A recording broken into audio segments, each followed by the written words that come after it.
Hi guys, hope you are doing good. Welcome back again to another episode of Cook with Molen.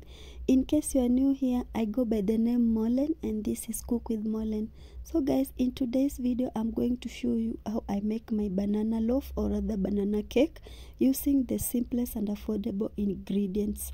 So guys, without further ado, allow me to get started, and also don't forget to subscribe to my channel and also hit that notification bell. In case I post another video, you'll be the first one to get notified. So please guys, watch my video, and also if you like it, give it a thumbs up and don't forget to comment down there. So guys, let's get started.